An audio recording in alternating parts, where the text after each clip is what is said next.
नहीं किया। कल को पूछेंगे हमारे पप्पू को पता नहीं कि क्या हुआ कैसे नहीं हुआ, लेकिन पप्पू जी सामने बैठे हैं और मुझे लगता है अच्छा इसीलिए तो किया गया, इसीलिए किया था, इसीलिए किया था। Please take your seat, please. Kandrag Tagore. Pappu Yadav जिसकी वजह से खड़े हुए उसीलिए बोला। अब कांग्रेस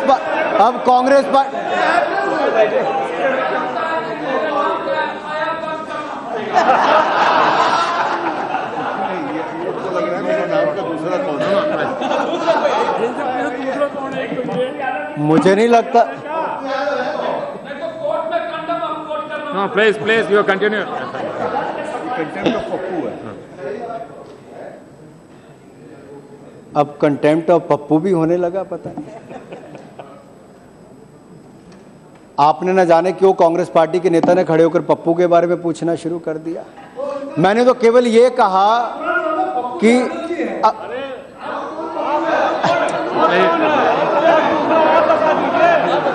अच्छा आप क्या समझे, बता दीजिए, हम लोग भी जान लें। आपको क्या लगा कौन है? किसके सिर पे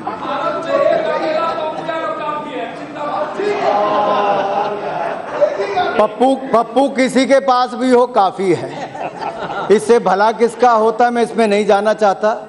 मैंने केवल इतना कहना है कि जो लोग सदन में नहीं रहे, कल भी वित्त मंत्री जी ने 1.25 घंटे से ज्यादा इन बातों पर कहा और आज ये कहना कि इसका कोई लाभ नहीं हुआ। ये वो लोग इसका विरोध कर रहे हैं जो कल तक ब्लैक मनी का विरोध करते थे। सुप्रीम कोर्ट के आदेश के बावजूद जिनकी पार्टी 4 साल तक एक कमेटी नहीं बना पाई काले धन के, हमारी सरकार ने पहले दिन आकर पहली कैबिनेट में जस्टिस एपी शाह की अध्यक्षता में काले धन पर कमेटी बनाने का काम किया था। यही नहीं, इसके अलावा बेनामी प्रॉपर्टी एक्ट बनाया, काले धन पर कड़ा कानून बनाया और काले धन पर कड़ी कार्रवाई करते हुए 500,000 का नोट भी बंद किया था। आप कल तक विरोध करते थे, लेकिन देश के लोगों ने कतार में खड़े होकर नोटबंदी का समर्थन भी किया क्योंकि वो देश को आगे ले जाना चाहते थे। आप आज जीएसटी का विरोध करते हो, लेकिन जीएसटी स्टेट काउंसिल की मीटिंग में 29 राज्यों 7 यूनियन टेरिटरीज के जो जितने भी वहां से अधिकारी आए, वहां के प्रतिनिधि आए, सबने मिलकर रेट तय किए। आज शशि जी का ये कहना कि आपने ये क्यों किया, अगर इससे महंगाई कम हो रही है, इससे गरीब को राहत मिलती है, तो आपके पेट में दर्द क्यों होता है? ये हमने देखा है। जो आपके समय महंगाई 10%, 11% होती थी, आज 1-1.5% रख के। अगर हमारी सरकार ने सफल काम किया तो आपको उसका कहीं ना कहीं प्रशंसा भी करनी चाहिए। मैं उपाध्यक्षी एक ऐसे क्षेत्र से आता हूं जहां पर बहुत सारे ट्रक ड्राइवर्स भी हैं। वर्ल्ड बैंक की रिपोर्ट में कहा गया कि 60% समय ट्रक ड्राइवर्स का इन चुंगी नाकों और अलग अलग टैक्स देने के चक्कर में अलग अलग जगह पर रोकने पर जाता था। मेरा धन्यवाद करने के लिए व्यापारी भी आए, उद्योगपति भी आए, ट्रक ड्राइवरों से लेकर छोटी छोटी दुकानदार भी आए। ये धन्यवाद मेरा नहीं था, ये सभी राज्यों का था, सभी सरकारों का था, केंद्र की सरकार का था कि हम सब ने मिलकर जीएसटी को पास किया है। आज वो ट्रक जगह पर खड़े नहीं होंगे तो जल्दी सामान पहुंचेगा, पैसा कम होगा, ढुलाई की कीमत कम आएगी। यही नहीं, इसके अलावा 17 तरह के टैक्स, 22 तरह के सेस, 1150 ऑक्ट्राई पोस्ट, चुंगी नाके, वो भी दूर होंगे। इससे किसको लाभ मिलेगा? आम आदमी को लाभ मिलेगा, आम जनता को लाभ मिलेगा। बड़ी बड़ी बातें की गई। मैं तो आदरणीय वित्त मंत्री जी का धन्यवाद करना चाहता हूं।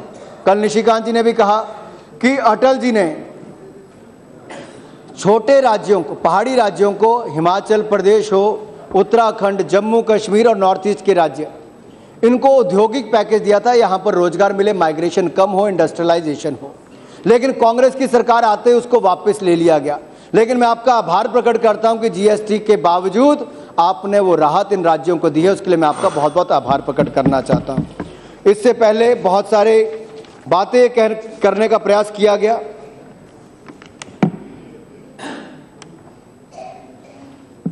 कि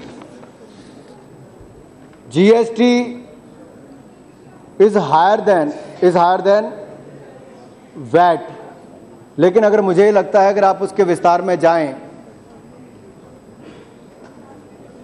तो एक्साइज ड्यूटी और वैट को निकालकर जीएसटी उससे कम होता है, जहां तक मेरी जानकारी है। केवल अगर उसको आप गिनेंगे जैसे पहले होता तो आज उसके टैक्स उससे ज्यादा चले जाएंगे, जीएसटी उससे कम है। और यही नहीं, एक कहा गया कि इंटरनेट हर समय चाहिए रिटेलर को, यह कहा गया कि उसको 37 बार अपनी रिटर्न फाइल करनी चाहिए। मुझे लगता है बिल्कुल झूठे। मैं चाहूंगा वित्त मंत्री जी इनको एक बार फिर बताएं, आपको 37 बार रिटर्न फाइल नहीं करनी है, आपको महीने में केवल 1 बार करनी है। 2 बार ऑटो पायलट जनरेट होती है, वो उसमें कृपया करके अपनी जानकारी सुधार लीजिए, नहीं तो आप नीचे भी भ्रमित करेंगे। पार्लियामेंट की लाइब्रेरी में भी यहाँ पर एमपीज को सीखने के लिए यहाँ पर प्रावधान किया गया है, उसमें आप और जानकारी ले सकते हैं। ये पूछा गया कि आईडी होनी जरूरी है, ये बहुत पहले उत्तर दे दिया गया। जो प्रोविजनल आईडी है वही आपका फाइनल जीएसटीएन नंबर भी होगा। ना जाने भ्रम, मुझे नहीं लगता दुकानदार कहीं खड़ा कर रहे हैं, ये भ्रम कहीं से होता है तो कि एक पार्टी और कुछ राजनीतिक दल जानबूझकर भ्रम पैदा करने का प्रयास कर रहे हैं। अरे जीएसटी से तो जम्मू कश्मीर को लाभ होगा, जहां की शॉल, जहां के बैट, जहां का बाकी सामान, जहां के बाकी जो हमारे बड़े बड़े कारपेट्स होते हैं, इन सब की बिक्री भी बढ़ेगी। जब उसके ऊपर टैक्सेशन कम होगी तो जम्मू कश्मीर के मेरे भाई और बहनों को रोजगार ज्यादा मिलेगा। शशि थरूर जी ने कह दिया कि बोट पर चाहे कश्मीर हो चाहे केरल हो, अरे आदरणीय वित्त मंत्री जी ने कल कहा अगर 1000 रुपये से कम का कमरा होगा, 1000 रुपये तक का होगा तो उस पर कितना टैक्स लगेगा। अगर सुपर लग्जूरियस होगा तो उस पर मैक्सिमम टैक्स लगेगा, बाकियों पर तो टैक्स कम किया गया है। अगर सदन में इनके नेता नहीं रहेंगे कांग्रेस के, और मैंने जब पूछा कि कांग्रेस के नेता सदन में नहीं है तो खड़गे जी गर्म होकर खड़े हो गए।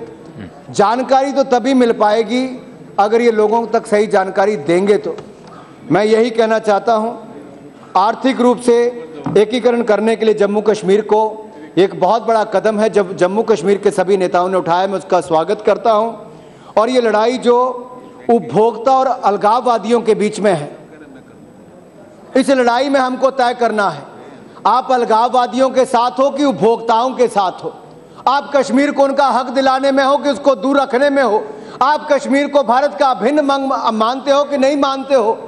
क्या आपने जो गलती 1947 के समय में की थी, एक विशेष राज्य का दर्जा जम्मू कश्मीर को देकर, क्या उस गलती को आज आप सुधारने की तैयारी में हो कि नहीं हो? हम देश के सभी राज्यों को एक समान मानते हैं, जम्मू कश्मीर को अपना अभिन्न अंग मानते हैं। और मैं इस बिल का समर्थन करते हुए आदरणीय वित्त मंत्री जी, आपको, माननीय प्रधानमंत्री जी को, आप सबको बहुत बहुत बधाई देता हूं कि आपने जीएसटी को देश के हित में लाए हैं। ईज ऑफ डूइंग बिजनेस और मेक इन इंडिया, इन दोनों में ही हमें बहुत बल मिलेगा और भारत आगे बढ़ रहा है, महंगाई गिर रही है, देश आगे बढ़ रहा है। इसके लिए मैं आपको बहुत बहुत बधाई और इसके बिल में मैं समर्थन में अपना भाषण समाप्त करता हूं। Next bill